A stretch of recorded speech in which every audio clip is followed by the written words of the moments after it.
Gunnery Sergeant Robert Howard McCard, a United States Marine, received the Medal of Honor for his actions during the Battle of Saipan during World War II. Biography. Robert Howard McCard, born at Syracuse, New York, November 25, 1918, enlisted in the Marine Corps December 18, 1939. He was subsequently assigned to Parris Island, South Carolina, Norfolk Navy Yard, Tuscaloosa, New York Navy Yard, U.S. Naval Torpedo Station, Newport, and Central Recruiting Division, Chicago, Illinois. Shortly after the United States declared war against Japan in 1941, he was assigned to the Naval Training Station, Great Lakes, Illinois, then the Training Center, Quantico, Virginia, Camp Lejeune, North Carolina, and Camp Pendleton, California. He served in the field from January 31,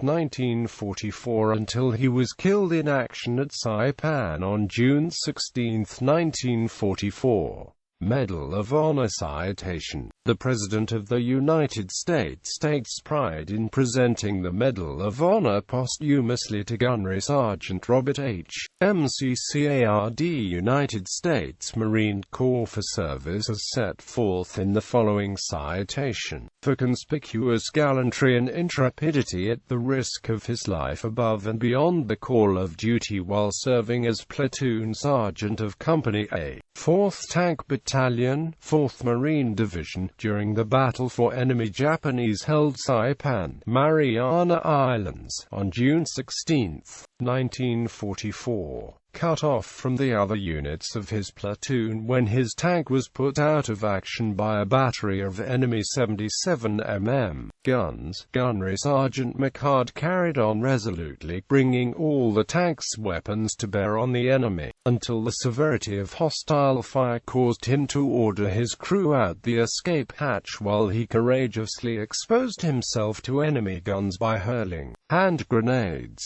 in order to cover the evacuation of his men. Seriously wounded during this action and with his supply of grenades exhausted, Gunnery Sergeant McCard dismantled one of the tank's machine guns and faced the Japanese for the second time to deliver vigorous fire in two positions, destroying 16 of the enemy but sacrificing himself to ensure the safety of his crew. His valiant fighting spirit and supreme loyalty in the face of almost certain death reflect the highest credit upon Gunnery Sergeant McCard and the United States Naval Service. He gallantly gave his life for his country. Franklin D. Roosevelt posthumous honors. In 1945, the U.S. Robert H. McCard, a Gearing-class destroyer, was named in his honor.